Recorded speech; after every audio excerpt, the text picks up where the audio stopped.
Hello everyone, good morning. Welcome to my new YouTube channel that is Cam Vlog by an IITian. जैसे कि आपको पता है नया YouTube चैनल स्टार्ट करना कितना मुश्किल है और जितना आसान लगता है कैमरे के सामने बोलना उतना है नहीं, है ना। तो बात ये है कि इन दिस चैनल मैं क्या बताऊंगा आपको, पूरा 12th क्लास के 1 by 1 चैप्टर केमिस्ट्री के डिटेल्ड वीडियो आएंगी और वीडियो बहुत छोटे छोटे रहेंगे ताकि आपको बोरिंग भी ना लगे और पढ़ने में इंटरेस्टिंग लगे, ठीक है ना। और साथ ही साथ आपको एक आईआईटीएन की लाइफ के बारे में पता चलेगा, मॉर्निंग से लेके इवनिंग तक हम कितने इंटरेस्टिंग तरीके से अपने लाइफ जीते हैं और कितने फ्रस्ट्रेट भी होते हैं। एक रियल लाइफ में आपको पता चलेगा एक आईआईटीएन की लाइफ कैसी होती है। तो आई होप मेरा इस जर्नी में आप मेरे साथ दो, और अगर आपको वीडियो पसंद आए तो जरूर लाइक करना और चैनल पे नए आएंगे तो सब्सक्राइब करना। अगर वीडियो गंदी लगे या कुछ भी रेक्टिफिकेशन की जरूरत हो, प्लीज कृपा करके आप मुझे कमेंट करके बताना ताकि मैं आगे आपके लिए और इंटरेस्टिंग वीडियो लेके आ सकूं। तो चलिए जैसे कि आज शुरू करते हैं। अच्छा, मैं अपना इंट्रोडक्शन दे देता हूँ। मेरा नाम सिद्धांत है, मैं अभी पीएचडी कर रहा हूँ जस्ट इन आईआईटी हैदराबाद में। मैं बिलोंग्स करता हूँ उड़ीसा से।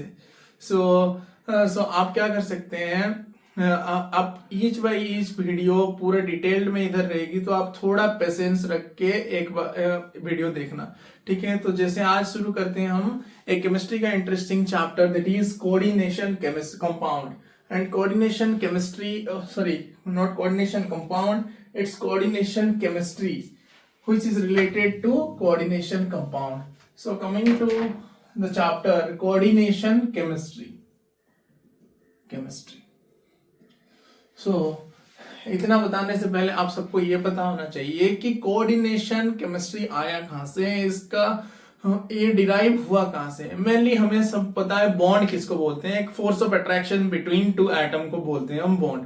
जैसे बॉन्ड कितने टाइप के होते हैं, 3 प्रकार के होते हैं। एक तो आयनिक होता है, आयनिक बॉन्ड होता है जिसमें कि इलेक्ट्रॉन 1 इलेक्ट्रॉन देके 1 electron donation and 1 electron acceptance में वो बनता है बॉन्ड। कैटायन एंड आयन के बीच जो इलेक्ट्रोस्टैटिक फोर्स ऑफ अट्रैक्शन होता है उसके बीच जो बॉन्ड होता है वो आयनिक बॉन्ड होता है। Now next coming to covalent bond. Covalent bond किसको बोलते हैं हम, जो म्यूचुअल शेयरिंग में बनता है। जैसे फॉर एग्जांपल एक हाइड्रोजन एटम के पास 1 इलेक्ट्रॉन है, दूसरे हाइड्रोजन एटम के पास 1 इलेक्ट्रॉन है, तो ये हाइड्रोजन एटम क्या करेगा, इसके इलेक्ट्रॉन के साथ शेयरिंग करेगा, ये इसके इलेक्ट्रॉन के साथ। अब ये हाइड्रोजन एटम ये बोल सकता है कि ये 2 इलेक्ट्रॉन भी मेरे हैं, ताकि इसका क्या हुआ, ऑक्टेट कंप्लीट हो गया। और ये हाइड्रोजन एटम भी बोल सकता है ये 2 इलेक्ट्रॉन मेरे हैं, ताकि इसका भी ऑक्टेट कंप्लीट हो गया। इससे क्या हुआ, इन दोनों एटम ने क्या किया, म्यूचुअल शेयरिंग किया अपने इलेक्ट्रॉन को बिटवीन देम। इसको बोलते हैं हम क्या, covalent bond. Covalent bond. Now next coming to our interest, that is coordination bond. So before entering into the chapter coordination chemistry, आपको इस चैप्टर के नाम से ही ये पता चल रहा है हम किस कंपाउंड के बारे में पढ़ेंगे। किस कंपाउंड के बारे में, सिंपली कोऑर्डिनेशन कंपाउंड के बारे में। सो हम सिंपल लिख सकते हैं इधर point, the branch of chemistry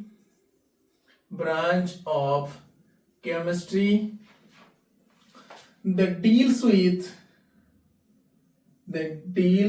with the study of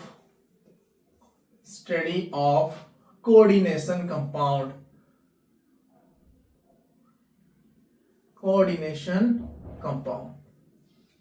So ये हो गया। So नेक्स्ट चीज क्या है, ये कोऑर्डिनेशन कंपाउंड कैसे बनते हैं। जैसे आयनिक बॉन्ड से बनते हैं आयनिक कंपाउंड, कोवैलेंट बॉन्ड से बनते हैं कोवैलेंट कंपाउंड, उसी तरह कोऑर्डिनेट बॉन्ड से बनेंगे coordination compound. So next come to what is coordination compound.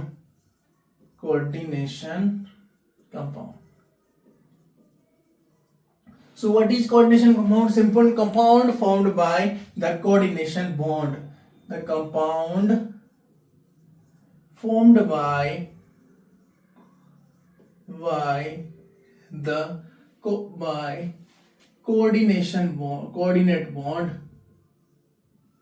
Coordinate bond, और इसको हम बोलते हैं क्या, डेटिव बॉन्ड। क्यों भाई डेटिव बॉन्ड बोले, क्योंकि ये सीधा सीधा अपना 2 electron, a pair of electron donate करेगा एक नेक्स्ट एटम को। सपोज ये मेटल है, ओके, हम इसके बारे में बाद में पढ़ेंगे कौन मेटल है, और जो सपोज ये लिगेंड है। सो एक मेटल अपने 2 इलेक्ट्रॉन को किसको ट्रांसफर किया, लिगेंड को, ठीक है ना। तो इस जो बॉन्ड बना, इस बॉन्ड को हम बोलते हैं कोऑर्डिनेट बॉन्ड। क्या बॉन्ड बोलते हैं, कोऑर्डिनेट बॉन्ड और डेटिव बॉन्ड। सो ये हो गया the compound formed by the coordinate bond और dative bond compound are called coordination compound, coordination compound. ये हो गया सिंपल सी बात। अब कोऑर्डिनेट बॉन्ड क्या होता है, कोऑर्डिनेट बॉन्ड हम लिखेंगे इधर कोऑर्डिनेट बॉन्ड। कोऑर्डिनेट बॉन्ड किसे बोला जाएगा, simple, the bond that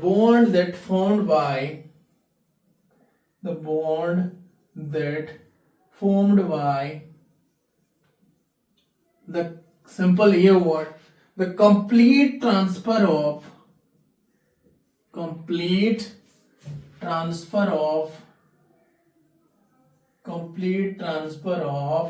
a pair of electron, ये याद रखना, a pair of electron from one atom to another atom is called a coordinate bond. Okay, coordinate bond समझ में आया सबको? 3 चीज, coordination compound, coordination chemistry, coordination compound and coordinate bond, ठीक है। अब सिंपल, आप एक बार इसका स्क्रीनशॉट ले लीजिए और इसको एक बार नोट डाउन कर लीजिए साथ ही साथ, ताकि आपका टाइम वेस्ट ना हो गया? ओके, सो नेक्स्ट हम क्या कर सकते हैं, हम इस कोऑर्डिनेशन कंपाउंड में मेनली पीरियोडिक टेबल के किस एलिमेंट की बात करेंगे, किस एलिमेंट्स की बात करेंगे?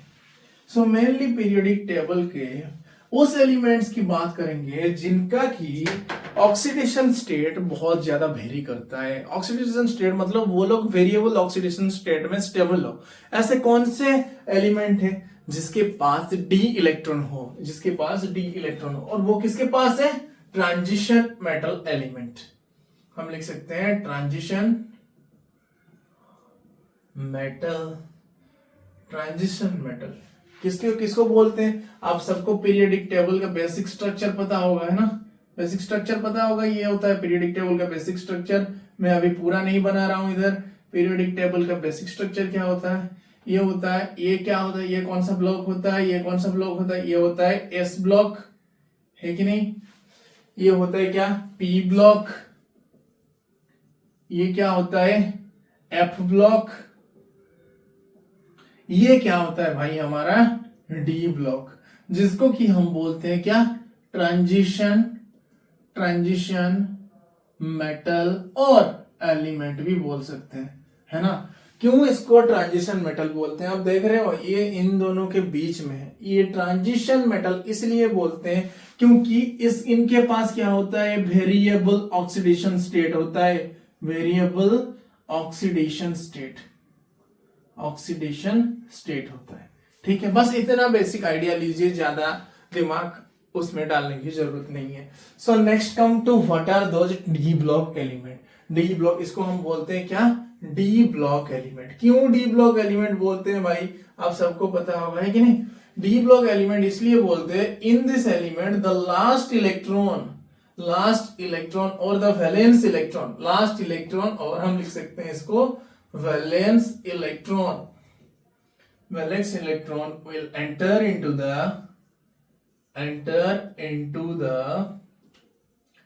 d orbital, ओके, सिंपल सी बात। और आपको ये नॉर्मल बेसिक आइडिया दे देता हूं, डी ऑर्बिटल कितने टाइप के होते हैं भाई? डी ऑर्बिटल होते हैं कितने प्रकार के? 5 प्रकार के, है कि नहीं? और 5 प्रकार में क्या क्या है? पहले आता है d x y, d y z, d x z, d x square minus y square and d z square. ठीक है, अब सिंपल इनका स्ट्रक्चर ड्रॉ करना कितना आसान है आप देखिए, आप चुटकी में याद हो जाएगा। स्ट्रक्चर कैसे बनाते हैं, सिंपल ये बनाएंगे x एंड y। अब इन दोनों की ऑर्बिटल, इसका स्ट्रक्चर क्या होता है, नॉर्मली इसका स्ट्रक्चर क्या होता है, डबल डंबल होता है, डबल डंबल होता है ना। कैसे दिखता है डबल डंबल, ऐसा दिखता है, ऐसा दिखता है डबल डंबल।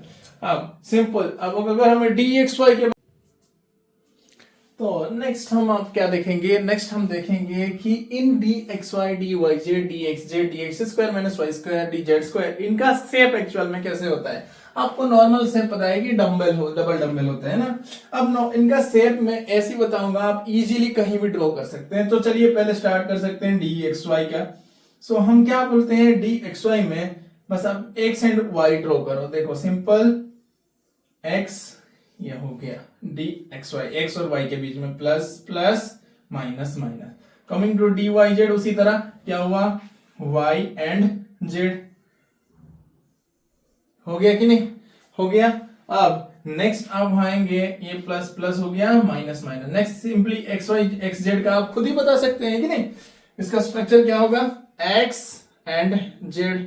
तो ये हो गया इसका स्ट्रक्चर, है कि नहीं, प्लस प्लस माइनस माइनस। अब इन तीन ऑर्बिटल के बारे में हम कैसे, हमें क्या पता चल रहा है कि ये तीनों ऑर्बिटल के जो लॉब्स होते हैं, लॉब्स वो कहां लाई करते हैं, lies in between the axis. Okay, इनके लॉब्स कहां लाइज कर रहे हैं, in between the axis. Now coming to the interesting this two orbital, इसमें इसके बारे में पहले ही बता देता हूं, इनका जो लॉब्स है भाई, लॉब्स कौन सा है, ये है लॉब, ठीक है ना, lobe, lobes lies along the axis, along the axis। अब along the axis मतलब क्या है भाई, देखो ये जैसे देख रहे हो आप मार्कर, अब कोई पत्थर फेंक रहा है मेरे ऊपर, पत्थर फेंक रहा है, वो इसको पॉइंट करके फेंक रहा है, तो along this पेन फेंक रहा है कि नहीं। उसी तरह अगर कोई भी दूसरा एटम आएगा अटैक करने, तो कहां आएगा वो, along the axis आएगा, पहले along the axis आके आएगा, मतलब जो ये एक्सिस है ना, एक्सिस की ओर आएगा। तो इस ऑर्बिटल का शेप कैसे हो जाएगा, x and y, simple x square minus y square, that is dx square minus y square। अभी दिमाग खर्चा करने की जरूरत नहीं है, ऑर्बिटल का शेप कहां से है वो आप हायर क्लास में पढ़ोगे, जब क्वांटम केमिस्ट्री पढ़ोगे, पूरा डिटेल ऑर्बिटल के स्ट्रक्चर आपको सॉफ्टवेयर के थ्रू पता चल जाएगा, ठीक है। अब कमिंग टू dz ऑर्बिटल का स्ट्रक्चर, इसका शेप एक्चुअल में थोड़ा कॉम्प्लिकेटेड है, जो कैसा होता है, दो ऑर्बिटल को लेके बना होता है, ठीक है, plus plus minus, plus plus minus minus. अब इसको मैं कैसे सॉल्व कर सकता हूं, इसको मैं सिंपल ऐसे लिख सकते हैं हम, ये ऑर्बिटल का स्ट्रक्चर लिख सकते हैं, ठीक है ना, plus plus. Okay, clear all. अब ये ऑर्बिटल के बारे में थोड़ा आइडिया बना, ठीक है। अब फिर मैं आपको एक चीज बताऊंगा, पहले इसको लिख लीजिए एक बार, लिख लिया और स्क्रीनशॉट ले लो, साथ ही साथ लिखते जाओ ताकि आपको टेंशन ना हो नोट बनाने की, ठीक है ना। मैं थोड़ा स्लो जा रहा हूं ना, धीरे धीरे स्पीड बढ़ेगी। चलो ये हो गया, अब इसको मिटाता हूं। ओके, अब इससे मैं मुझे जनरलाइज चीज एक मिला, क्या क्या मिला वो जनरलाइज चीज, डी ऑर्बिटल में कितने हाउस है भाई, कितना घर है डी का, डी ऑर्बिटल में जो डी ऑर्बिटल है उसका कितना घर है, टोटल कितना है, 1 2 3 4 5, है कि नहीं, 4 5, क्लियर। अब इसका क्या हो सकता है, इसका हम क्या बोलेंगे कि इसका नाम क्या है, dxy, इसका dyj dxz dx square minus y square, ये क्या हो गया, dz स्क्वायर। सबको समझ में आया। अब हम सबको पहले से ही पता होगा थोड़ा बहुत, अगर नहीं पता है तो मैं आगे की वीडियो में बताऊंगा। तो एक घर में सिंपल आप बताइए कितने जन रह सकते हैं, कितने जन रह सकते हैं एक घर में, अगर हस्बैंड वाइफ रह सकते हैं कि नहीं, मतलब दो अच्छे से रह सकते हैं। उसी तरह क्या हो गया, एक घर में कितने इलेक्ट्रॉन रहेंगे, mostly a pair of electron, और 2 इलेक्ट्रॉन। तो आपको इसमें कितने घर दिख रहे हैं, बोलो मुझे, कितने ऑर्बिटल दिख रहे हैं, 1 2 3 4 5, तो 5। सो इसका मैक्सिमम नंबर ऑफ इलेक्ट्रॉन कितना हो गया, अगर हम बोलेंगे maximum number of electron in D orbital, कितना बोलोगे आप बेटा, 10 बोलोगे कि नहीं? जैसे 1 2 3 4 5 6 7 8 9 10, ठीक है ना। अब ये मैं कैसे कर रहा हूं, ये प्लस हाफ के लिए कर रहा हूं, मतलब क्लॉकवाइज रोटेशन के लिए कर रहा हूं, है कि नहीं। और ये क्या है, एंटी क्लॉकवाइज रोटेशन के लिए। भाई इसका किसका रोटेशन हो रहा है, पूरा आपको पढ़ाऊंगा। एंटी क्लॉकवाइज मतलब इलेक्ट्रॉन एक क्लॉकवाइज मूव करते हैं और साथ में दूसरा एंटी क्लॉकवाइज मूव करते हैं। ओके, सो ये हो गया। अब मैक्सिमम नंबर ऑफ इलेक्ट्रॉन इतना हो गया, तो इसको हम क्या बोलेंगे, फुल फील्ड। Full field. अब दूसरा कौन आएगा, हाफ फील्ड। कौन आएगा, हाफ फील्ड। अब बोलो हाफ फील्ड में कितना इलेक्ट्रॉन होंगे, हाफ फील्ड में कितने इलेक्ट्रॉन होंगे, फिर 10 का आधा कितना है, 5 होगा कि नहीं। तो हर में से एक हटा दो, हट गया। अब कितना बना ये, 5 इलेक्ट्रॉन बन गया ना, हो गया हाफ फील्ड। चलो आप इसको ऐसे रहने दो, इसमें आप ड्रॉ कर सकते हो 1 2 3 4 5, 1 2 3 4 5, हो गया 5 इलेक्ट्रॉन। अब इनके बीच में जितना रहे, सपोज इसमें, इसको हम क्या बोल सकते हैं बेटा, D10। कंफ्यूज मत होना, D10 यानी इसी के बारे में बात कर रहा हूं। D में 10 इलेक्ट्रॉन, इसमें कितना हो गया, D5। अगर उसी बीच कोई आ गया D1 D2 D3 D4 D6 D7 D8 D9, इन सबको हम क्या बोलेंगे, पार्शियली फील्ड। क्या बोलेंगे, पार्शियली फील्ड। अब मैं आपको एक इंटरेस्टिंग कंक्लूजन बताने जा रहा हूं, जो कि आपको आगे बहुत काम आएगी। वो कंक्लूजन ये है, order of stability. Order of stability, order of stability, ठीक है। ऑर्डर ऑफ स्टेबिलिटी क्या हो गया, पहले आएगा फुल फील्ड, सेकेंड आएगा क्या, हाफ फील्ड, लास्ट में कितना, क्या कौन आएगा, पार्शियली फील्ड, ठीक है। पार्शियली फील्ड, इसका मतलब क्या है, जो ऑर्बिटल फुलफिल्ड होगा उसको भाई कोई हाथ नहीं लगा सकता, ठीक है ना। और जो ऑर्बिटल हाफ फील्ड होगा उसको क्या होगा, उसको भी हाथ लगाना थोड़ा मुश्किल है, वो चाहेगा मैं कैसे फुलफिल्ड बनूं। और जो भाई पार्शियली फील्ड होगा उसको कोई भी आगे पीट के चला जाएगा, है कि नहीं। वो चाहेगा हमेशा इधर हाफ फील्ड बनूं, नहीं तो फुल फील्ड बनूं। ये हो गया। आप एक बार इसको लिख लीजिए।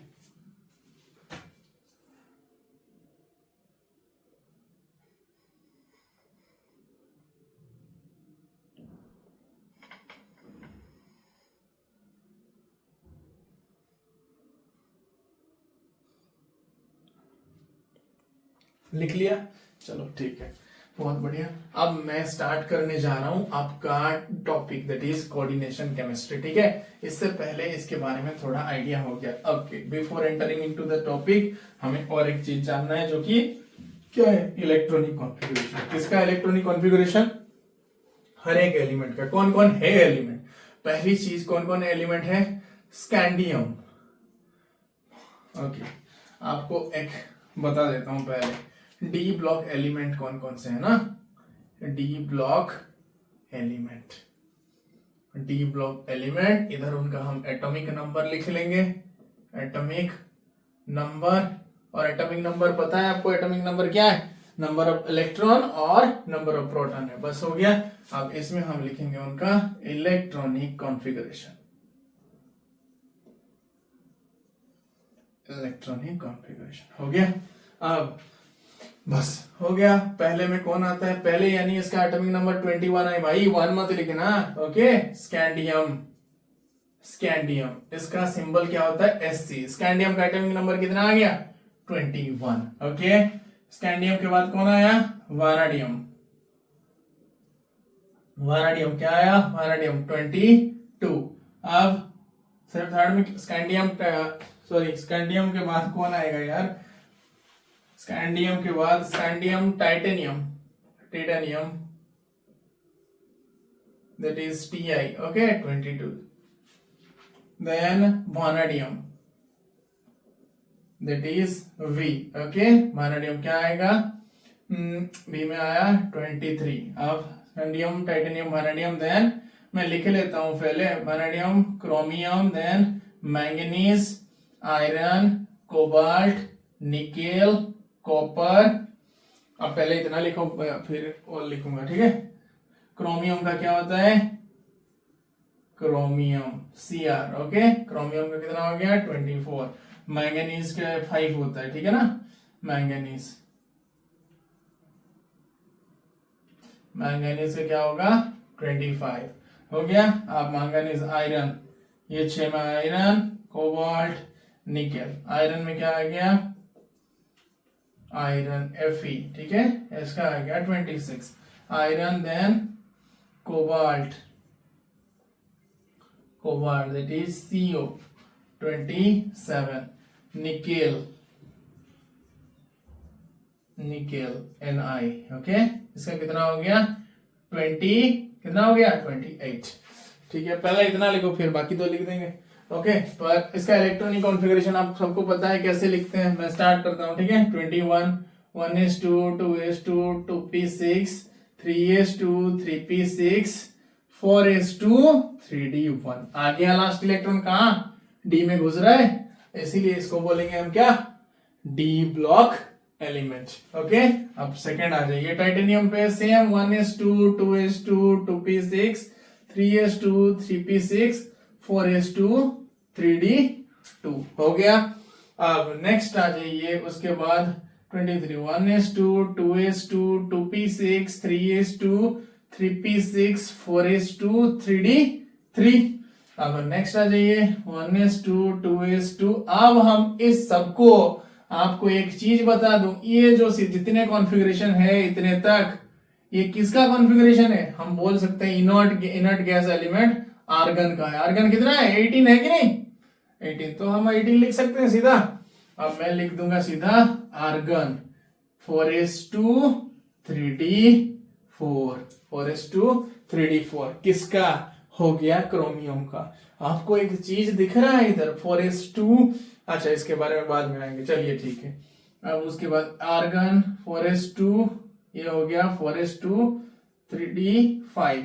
उसके बाद ये आ जाइए आर्गन 4s2 3d6, ये आ गया आर्गन 4s2 3d7, ठीक है। क्लियर हो गया सबको। अब उसके बाद आइए निकल argon that is 4s2 3d8। हाँ अब बताइए मुझे ये सारे सही लिख दिया, आपको कहीं गलत नहीं लग रहा है। हाँ लगेगा गलत, कहाँ लगेगा यहाँ लगेगा गलत, है कि नहीं।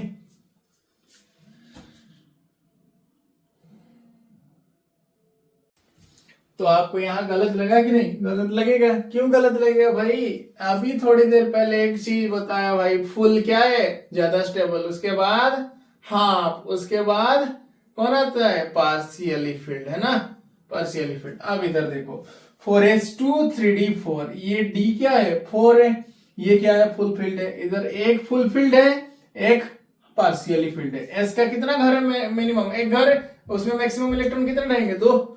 सो इसमें कितना है 2 इलेक्ट्रॉन, इसमें 4 इलेक्ट्रॉन। अब कुछ भी करके हम दोनों को स्टेबलाइज कर सकते हैं, हाँ कर सकते हैं। कैसे, अगर s को हम हाफ फील्ड कर दे और d को भी हाफ फील्ड कर दे तो इसका कॉन्फ़िगरेशन क्या बन जाएगा, ये ऐसे करके क्रॉस मार लेना, बन जाएगा क्या 4s1 3d5। क्लियर ऑल, ये हो गया। उसके बाद कंटिन्यू ऐसे चलेगा, क्योंकि एक इलेक्ट्रॉन लेना मुश्किल है, एक इलेक्ट्रॉन लेना आसान है, बट दूसरा इलेक्ट्रॉन हम लेना उतना ही मुश्किल है कि नहीं। अब नेक्स्ट आ जाइए, इसके बाद इतना कंप्लीट हो गया। निकेल के बाद कौन आएगा कॉपर। भाई कॉपर में भी ट्विस्ट है थोड़ा। कॉपर क्या करेगा, कॉपर आएगा 8 9 के बाद कौन है कॉपर, ये क्या हो गया Cu। इसका एटॉमिक नंबर कितना है 29। इसका भी उस तरह लिखिए आर्गन। अब आएगा 4s2 3d8 4s2 3d9। इधर भी देखो आपको, और आर्गन, उसके बाद कौन है कॉपर जिंक Zn, ठीक है। अब आ गया कौन 30 आर्गन 4s2 3d10। आपको क्या दिख रहा है मुझे बताओ, इन दोनों के दोनों क्या है फुल, सॉरी ये जिंक क्या है फुलफिल्ड है, दोनों ऑर्बिटल s भी 2 है और d भी कितना है 10 है। बट इधर कॉपर में क्या दिख रहा है आपको भाई, एक फुलफिल्ड है और एक क्या है पार्शियली फिल्ड है। हम कुछ कर सकते हैं, हाँ कर सकते हैं। कैसे करेंगे, एक इसका इलेक्ट्रॉन ये ले सकता है, तो ये भी हो गया रॉन्ग। आ जाएगा क्या 4s1 3D10 है। ये दोनों आप याद रखना, ये हर एग्जाम में पूछते हैं, ठीक है ना। तो आज के लिए इतना। तो देखिए ये मेरा, आप सब लोग मैं समझिए मेरा फर्स्ट यूट्यूब चैनल है और फर्स्ट डे है, तो हो सकता है थोड़ी बहुत मिस्टेक हुआ हो, ठीक है। नो वन इज परफेक्ट, जैसे आपको पता है। और अगर वीडियो को अच्छे लगे तो आप जरूर लाइक करना, और चैनल पे नए हो तो सब्सक्राइब करना, ओके। और आपके दोस्तों के साथ जरूर शेयर करना। मैं ट्राई करूंगा छोटे से छोटे जो ग्राउंड लेवल के स्टूडेंट है वो भी समझ पाए, ठीक है। इसलिए थोड़ा टाइम लगेगा, बट आई प्रॉमिस कि आपके लिए जरूर वीडियोस लेके आऊंगा। सो आगे नेक्स्ट क्लास में हम क्या पढ़ेंगे, धीरे धीरे कोऑर्डिनेशन केमिस्ट्री के अंदर घुसेंगे, ठीक है। तो तब तक के लिए आप शांत रहिए और जितना पढ़ाया है उसको रिवीजन कीजिए। नेक्स्ट क्लास में मैं आपको सरप्राइज क्वेश्चन करूंगा, वो भी इसी के अंदर छिपा होगा, ठीक है ना। तो तब तक के मिलते हैं, bye bye all of you, okay. So like share and subscribe, bye.